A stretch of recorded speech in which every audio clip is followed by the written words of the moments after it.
Hello, everyone, and welcome to ADC Sports Dallas Primetime. I'm Mauricio Rodríguez, and tonight we'll talk about Amari Cooper, and we'll talk about the number one reason why Amari Cooper shouldn't be traded from the Dallas Cowboys or anything like that. I will give you an additional reason, and towards the end of the show, we'll talk about the divisional round in the NFL. We'll throw some picks out, and thank you guys. Thank you for joining the show. If you're watching on Facebook, YouTube, or Twitter, let your friends know about ADC Sports Dallas Primetime. Thank you for choosing to listen to this show tonight. We will be starting the show officially in just a few moments. What is up, burner account over at YouTube? John Jones as well, Charlene Evans. All of you guys, thank you for being here in the show. Samuel, we've got Chuck Pridgeon over at Facebook. Thank you, guys. It will be an exciting show, final show of the week, too, before the divisional round. And we'll talk about the games a little bit. I know that, hey, it's not the Dallas Cowboys. We would like to be talking about the Cowboys in the playoffs, but we'll throw some quick picks out there. But first, an Amari Cooper conversation. Let's start the show officially. Here we go.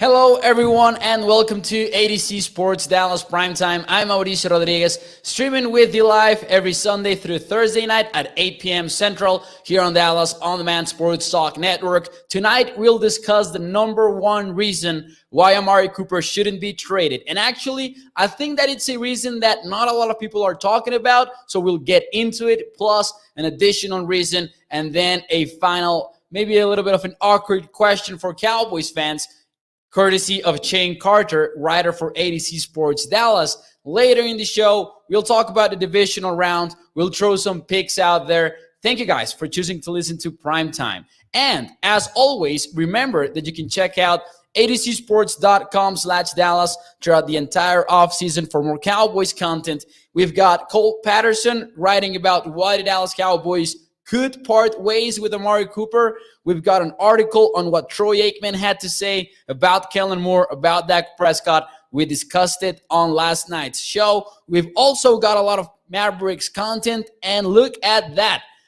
article in the bottom right corner. Latest mock draft projection for the Dallas Cowboys from The Athletic. It is draft season, all right. We'll find a way to implement draft content into Primetime soon enough. Don't worry about that. In the meantime, we'll just enjoy this sort of early look at the entire offseason. Thank you, guys. What is up? Kenneth Fraser watching from Syracuse, New York. Stevie Mack also in the house, reminding people to hit the like button, share the show, and if you're watching on Facebook, YouTube, or Twitter, let your friends know about ADC Sports Dallas Primetime. Mo says, burner account, I am tired of talking the draft in January with Dallas. I think we all share that feeling. We all do. But it's also low-key exciting. I gotta admit it. I like the draft season, and I think plenty of people do as well. Let's talk about Amari Cooper first. And Louis, watching a Titans fan, as always, reporting the ADC Sports brand. We'll actually talk about the Titans-Bengals game towards the end of the show because we will throw out some picks. Let's talk about Amari Cooper because right now I think there are two concerns going around Cowboys Nation. Number one is the potential departure of Dan Quinn. And I say number one because it is the one that feels closer. Dan Quinn, Kellen Moore continue their tour of interest at head coaching positions throughout the entire NFL. But we all kind of feel like Kellen Moore isn't going anywhere because it definitely feels like the young Cowboys offensive coordinator is not ready for a head coaching position. With Dan Quinn, it's a different story. I feel like every Cowboys fan right now has given up and they have kind of accepted the fact that Dan Quinn is not going to be with the Cowboys in 2022, barring any major surprise, which, hey, it could happen. you never know with these NFL head coaching searches. So maybe if you want to hold out hope, do so. But I think that that level of hope is very low right now at Cowboys Nation. The number two concern is around Amari Cooper. The Cowboys wide receiver came out after the game. He talked about his future. He talked about not knowing, but the fact that he wants to stay in Dallas. Similar note in the Mike McCarthy press conference. Too early to tell, said the Cowboys head coach, but we'll find out in the upcoming months whatever is going to happen with Amari Cooper. Why are we having the conversation in the first place, you might ask? And we actually talked about this early in the week. I will use one graphic that we used on Tuesday night. This is what the Cowboys cap situation is with Amari Cooper. If they were to cut him, they would save $16 million in a tight salary cap space in which they are under the cap right now. And with plenty of free agents in the near future, you just are looking for ways to open up cap space. So this is why a lot of people are talking about the Amari Cooper conversation and are asking themselves, could we see a scenario in which Amari Cooper is not with the Cowboys next season? But my number one reason why the Cowboys should not move on from Amari Cooper is because, do you want to open up cap space? Why don't you restructure Amari Cooper's contract? And if you take a look at the numbers, it wouldn't be that different. According to overthecap.com, these are only projections, of course, but according to Over the Cap, the Cowboys could open up $12.5 million if they restructure Amari Cooper's contract, whereas if you cut him, you're opening up $16 million. Is that difference enough to persuade you to move on from Amari when he is invaluable to your offense? Because make no mistake about it, and I've mentioned this before, I like CeeDee Lamb, I like Michael Gallup, I like all of the Cowboys wide receivers, but Amari Cooper should not be disrespected. He is clearly the best of them, and he is not only that, but he is one of the very best wide receivers in the NFL. So I think that restructuring him is actually way more likely than moving on from Amari Cooper. And I'm quite surprised that not everyone is on the same page with this. I don't know exactly why, but this comes down to the question of, do you trust Cooper to be that guy through 2024, which is his final contract year? He would be 30 years old by then. He will be 28 next season. I don't know about you guys, but I do. I do believe that Amari Cooper will keep being that guy through 2024.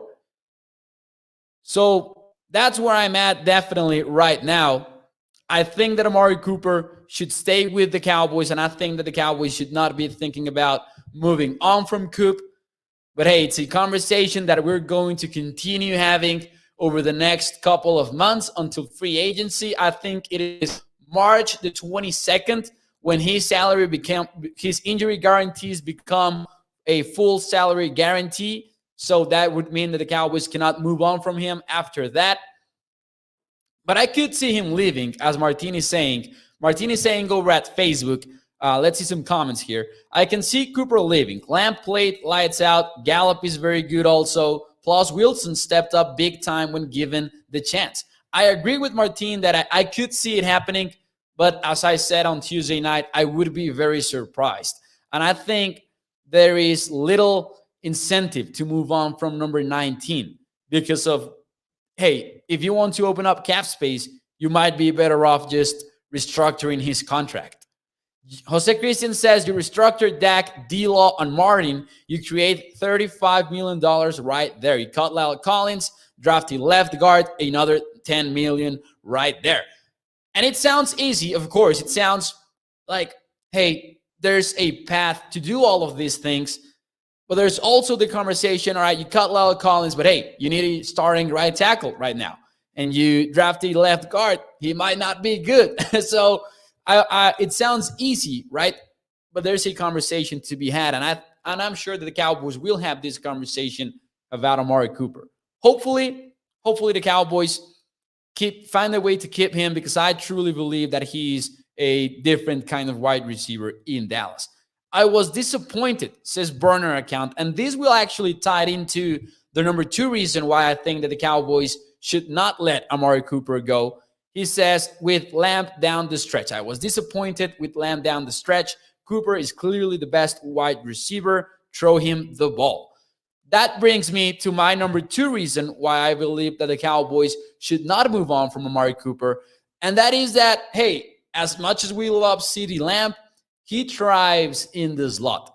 The best shape of CeeDee Lamb that we have seen through the first 2 seasons of the young wide receiver is him playing inside. If you move on from Amari Cooper, you're going to be in a tough spot, because sure, 88 is a matchup problem at the slot, but you also need quality wide receivers playing on the outside. Actually, I thought one of the most frustrating aspects of the 49ers loss was the fact that the Cowboys never used CeeDee Lamb on the inside. I think they had about 3 plays, a handful of plays with CeeDee Lamb on the inside instead of on the outside. That was a little bit frustrating to me. I think that his skill set really opens up a lot of possibilities if you play him on the slot. And hey, with 19 out, 88 would be forced to play outside way more often. I think that is his skill set.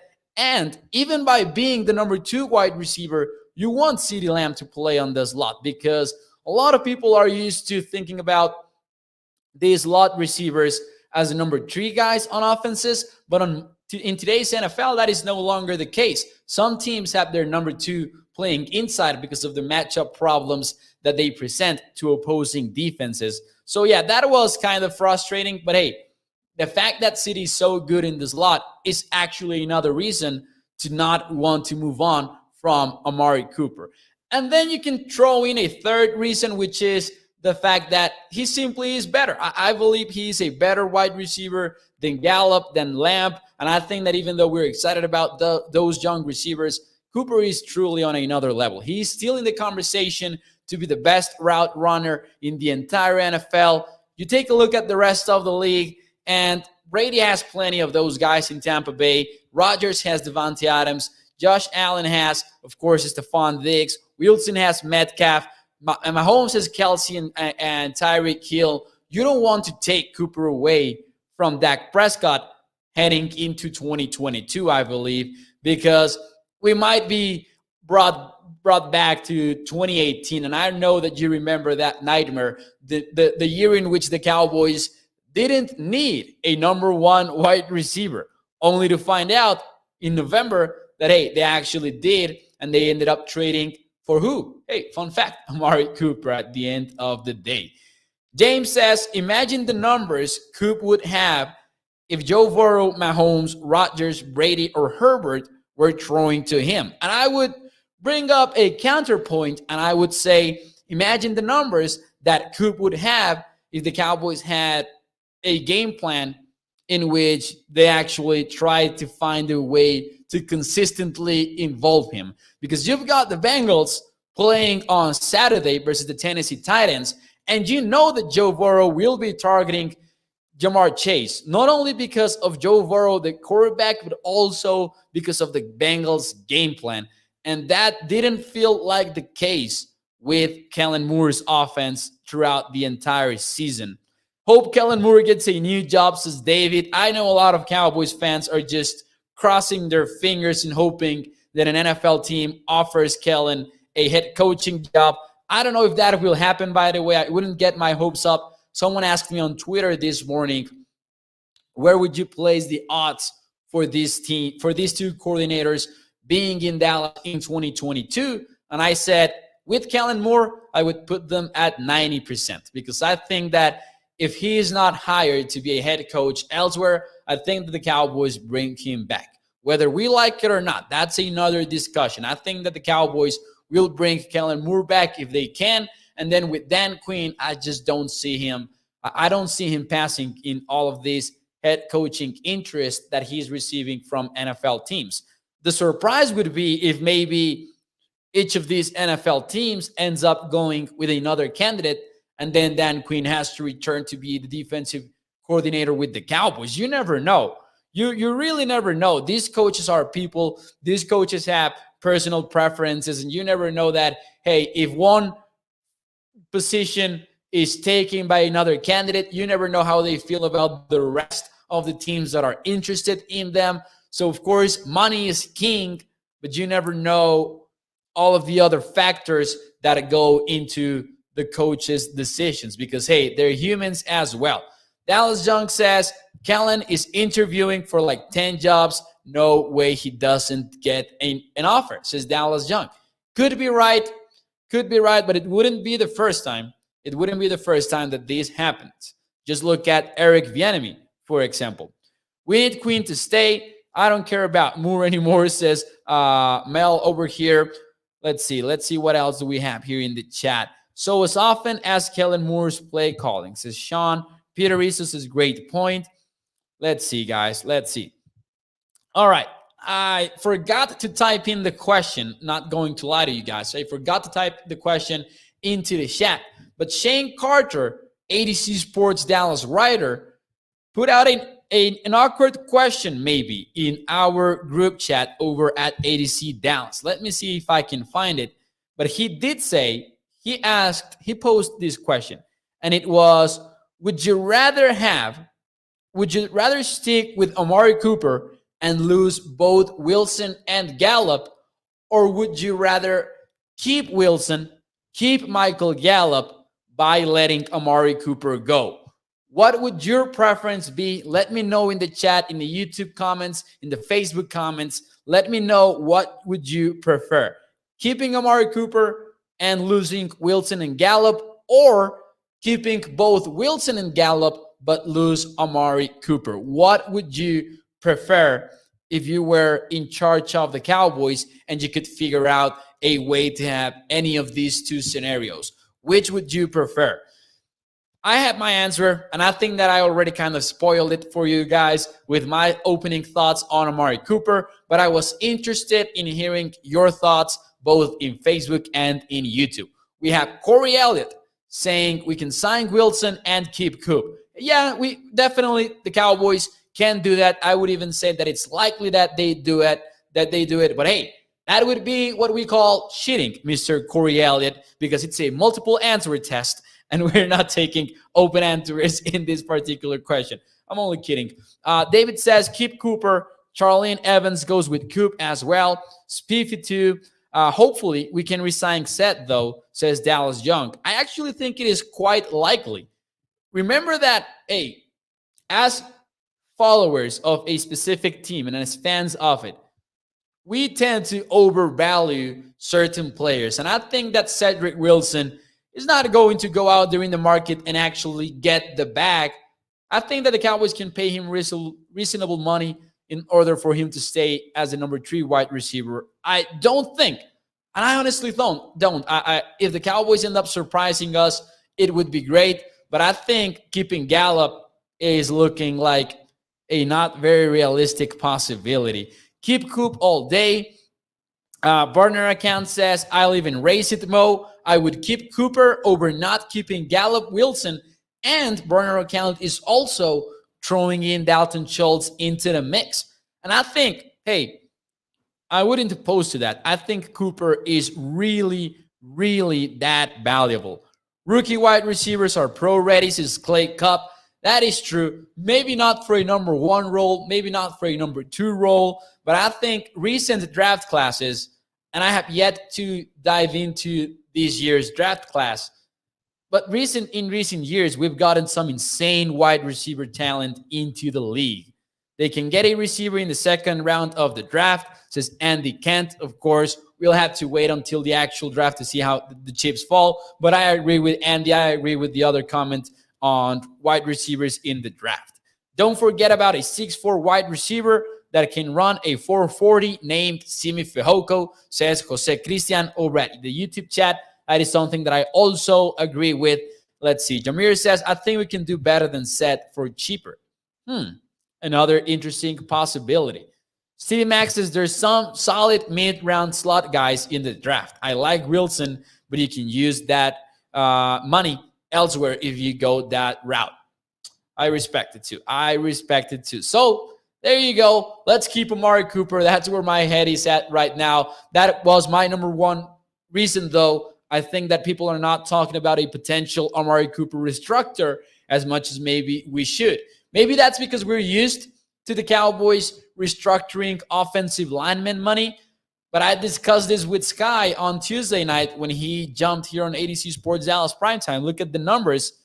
Are you comfortable with restructuring Tyron Smith's contract once again? I think that the answer is not. Are you comfortable restructuring Lyle Collins? Probably not. With Ezekiel Elliott, the same thing. It's just a more accurate spot for the Cowboys front office that has been able to open up cap space using this technique year to year. But it's not looking like they will be able to exploit it this time around, though. So this is one of those off seasons that you gotta be so intrigued as to what will actually happen. Because last year, we had the Dak Prescott conversation, sure, whatever. But we all kind of knew how that was going to end.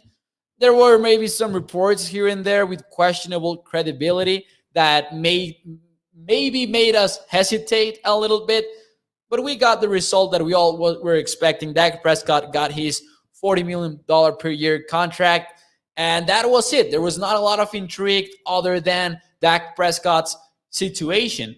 And now it's a lot of these little things, including a very tough spot at the salary cap. It's going to be fun. Burner account says, Mo, let's get down to the brass tacks. Are you buying this year's Sean Payton's rumors? I gotta be honest with you. I think that a few years ago, I just sat down for a moment and I thought to myself, never again am I going to buy into the Sean Payton rumors, because it feels to me like that is only fan fueled. I've never seen credible reports about Sean Payton. So no, I'm definitely not going to buy into the Sean Payton rumors. And hey, if this ends up being a hot take and the Cowboys end up shocking the NFL and shaking things around, and then you guys can clip this and talk about how dumb my take is. But I'm never again going to buy the Sean Payton rumors, unless Payton ends up maybe in a heated discussion with the Saints front office or something like that. But yeah, it came to a point in which I said, you know what? No more. I'm not going to go down that rabbit hole ever again. And that is one of my few rules about covering the Dallas Cowboys, to be honest. Agreed, Moses Burner account. Tommy says, I stopped listening to Payton rumors 5 years ago. And I think, hey, that is a way to go with the Sean Payton conversation. It really has never made any kind of sense other than the fact that he has his history with the Cowboys organization. Sean Moe says no, says Sean Meyer. Yeah, I don't understand why they don't just play the... Lane says, all right, I don't understand why they don't just pay players with crypto. It's off the books and the Cowboys could afford it. Hey, Lane is actually just solving the Cowboys' problems out here in the YouTube chat. I respect it. I definitely do. There have been some players who have been paid with Bitcoin, but it has not really been like that. I don't even think that the teams would be actually allowed to pay them with direct Bitcoin, because I remember, who was the offensive lineman? Was it Okung with the Panthers? He got paid in Bitcoin, but he actually was getting paid, like the team was paying dollars, and then he had like this account in a crypto platform that automatically converted the dollars to Bitcoin. It was a weird situation out there. It's getting so big that I really wouldn't be surprised that the NFL owners actually have to figure this out some point in upcoming years, because crypto is getting it is mainstream now. You're not talking about a weird asset class anymore, about I think that we're about at 25% of investors in the United States actually hold crypto. So, hey, interesting storyline to follow in the upcoming few years, and how that is going to actually be considered maybe in the salary cap, because you never know. If you are looking for teams to exploit any advantage that they can in the salary cap, I'm sure this will end up being an important conversation. Burner account says capital gain tax rates are cheaper than ordinary income tax rates. Saves a lot come April 15. 100%. There are a lot of potential advantages to being paid with this sort of currencies, cryptocurrencies. I wish we could get Payton, though. Don't get it twisted, says Tommy915. Hey, let's try to pay him with Bitcoin and see and see what we can make make happen, right? But yeah, I'm not paying attention to the Sean Payton rumors ever again. Dak Payton Dogecoin, says burner account. Oh no, that would explain a lot. Hey, anyways, guys, let's get into the divisional round picks. And don't worry, we'll go sort of rapid fire here. So let's start with the first game of the weekend. We've got the Bengals and the Titans squaring off just before we get out of here on ADC Sports Dallas Primetime. Who do you got, the Bengals or the Titans? Are we all in the Joe Burrow hype train? Because I think that if you're not a Titans fan, you're rooting for the Cincinnati Bengals just because of how awesome Joey B is right now.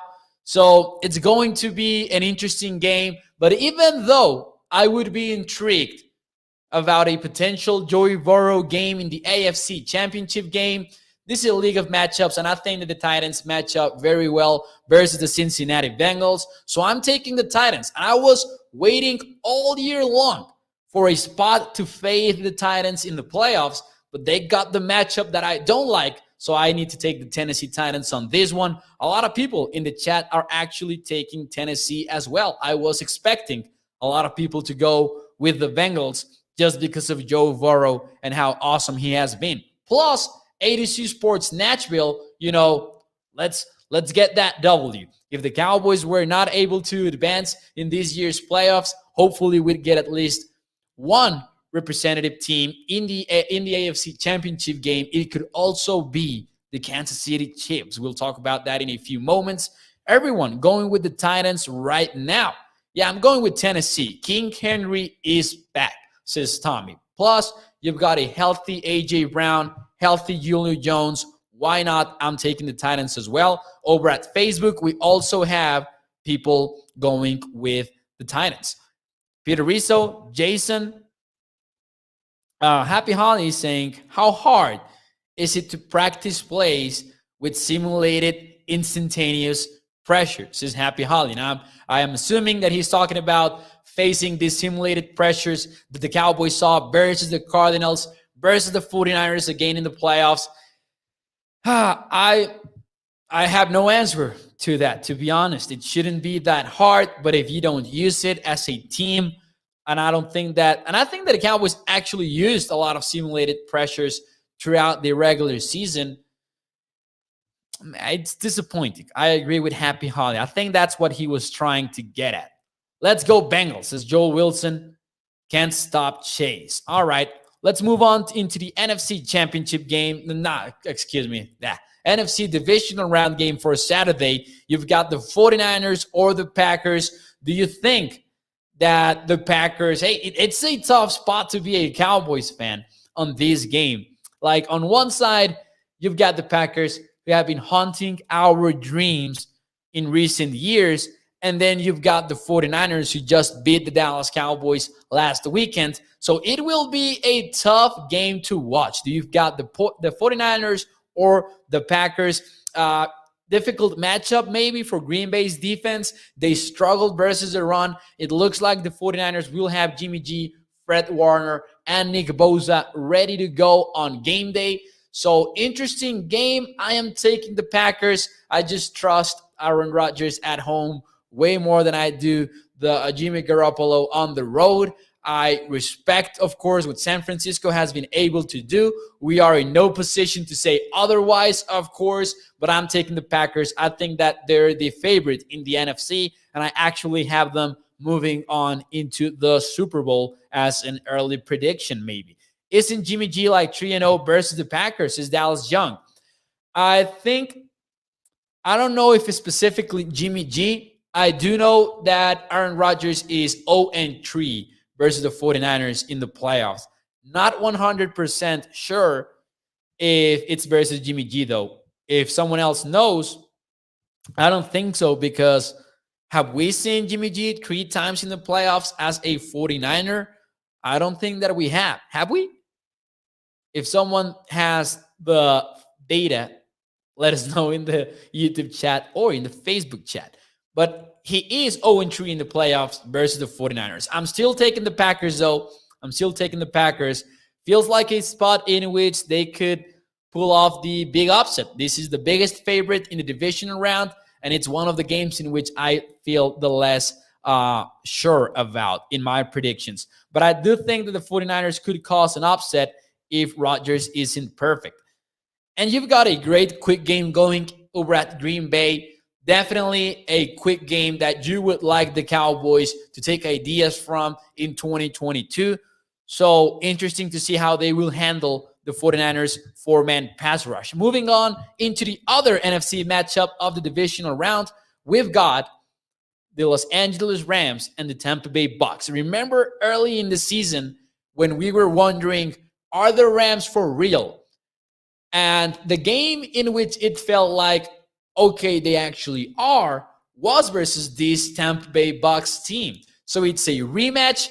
Tom Brady was sacked 3 times versus the Rams. That game, Aaron Donald wreaked havoc on it, and it was a fun game to watch for the Rams. But things have changed a little bit, and inconsistency has been the name of the game for the Los Angeles Rams. We saw them outclass the Arizona Cardinals in the wildcard round, and we kind of saw that perfect version of the Rams in the wildcard round. That version that we know that, hey, when they're clicking, they can take on anybody in the NFL. However, they're not always clicking. And that's why I'm taking the Tampa Bay Bucks on this one. I think they're a truly balanced team. If Jensen doesn't play and Wirfs doesn't play, I think I would be taking the Rams just because of the Von Miller-Aaron Donald matchup. I wouldn't like that. However, I do think that at least Ryan Jensen is able to play on Sunday versus the Los Angeles Rams. Storyline to follow, definitely over there in the trenches. But I'm taking the Tampa Bay Bucks. Matthew Stafford and Tom Brady, it's a close game. It should be fun, but they have not been able to find a way to be consistent. And they were able to run the football versus the Cardinals. Are we entirely sure that they will be able to run the football that way versus Tampa? So I'm taking the Bucks on this one. And just let me open a small parenthesis here. I'm not sure about any of these picks. Tommy goes with the Bucks. Peter Rizzo says the Rams. Charlene Evans pointing out that, hey, the Tampa Bay Buccaneers are quite injured coming into this game. No Leonard Fournette, no AV, not an injury. Well, maybe somewhat of an injury, but also the fact that he left the team. Then you have also Chris Godwin missing the game. Dallas Young is also taking the Tampa Bay Buccaneers. Let's see. Jameer goes with the Rams. Joel is already calling the Super Bowl Packers, Kansas City. I like that prediction. Rams, says Charlene Evans. All right. TB12 is just too good, says Lane. Should be a close game either way. Tommy says yes, but they have Brady. Enough said. And last but certainly not least, we've got Josh Allen facing Patrick Mahomes. The Kansas City Chiefs, the Buffalo Bills, two teams that had their ups and downs throughout the season, but they closed out their respective years in great fashion. You had the Bills outclassing the New England Patriots twice in the last 3 weeks of the year. You had the Kansas City Chiefs really turning their defensive issues around, and now they're legitimately good. Let's not make any mistake about it. Even though the Chiefs looked like one of the worst defenses ever early in the year, they truly turned things around with their defense. And Steve Spagnuolo really shook Josh Allen in last year's AFC Championship game. So, fun matchup, two of the best quarterbacks in the entire NFL.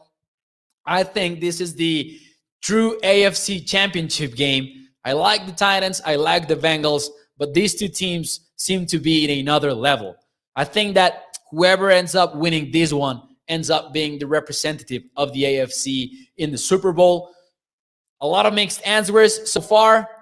We've got Charlene taking the Bills, Tommy taking the Chiefs, Dario going with the Chiefs as well. Stevie Mack says it's going to be the Bills. I'm taking the Kansas City Chiefs on this one. It's a fun game, close one, but to me, if the Chiefs make it to this AFC Championship game, it would be like their 5th straight appearance, if I'm not mistaken. And to me, these are the modern New England Patriots. You know, in recent years, when we talked about Tom Brady and Bill Belichick, it always felt like, sure, I can see the other team winning, but Belichick and Brady end up deciding that football game. I feel that way about Andy Reid and Patrick Mahomes. Mahomes has really done a tremendous job of being mature enough to take the underneath stuff later in the season. And I think that will show. That will show on Sunday afternoon when they take on the Bills. So that would be my final prediction. I think that the championship games that we will have will be the Tennessee Titans taking on the Kansas City Chiefs, and then the Bucs traveling to Lambeau Field. Those would be, hey, fun championship games. Hopefully next year at this stage of the year, we're still talking about Dallas Cowboys though. Anyways, guys, hit the like button, share the show. If you're watching on Facebook, YouTube, or Twitter, let your friends know about ADC Sports Dallas Primetime. I really appreciate you tuning into ADC Sports. Just a few more closing thoughts. Great, amazing, insane halftime show announcement on the social media accounts this morning. We've got Dr. Dre, Eminem, Kendrick Lamar. I'm just insanely excited about Snoop Dogg, about that halftime show. I cannot wait. I'm binging the Defiant Ones on Netflix this week because I'm excited about it. So, hey, I'm excited about that. Also, additional prediction, give me Brandon Moreno, 2nd round knockout in the UFC pay-per-view event this Saturday. That will be it for me tonight and the week. I will see you on Sunday, 8 p.m. Central, to talk about the latest Dallas Cowboys conversations. Thank you guys for joining me. Hit the like button, share the show, and I will see you Sunday night. Make sure you check out adcsports.com/Dallas. Read the article from Cole Patterson, why the Cowboys could part ways with Amari Cooper. Check out the Athletics' latest mock draft projection for the Dallas Cowboys. All of it you can find on adcsports.com/Dallas. Thank you guys. Have a great weekend. Enjoy playoff football, and I will see you on Sunday.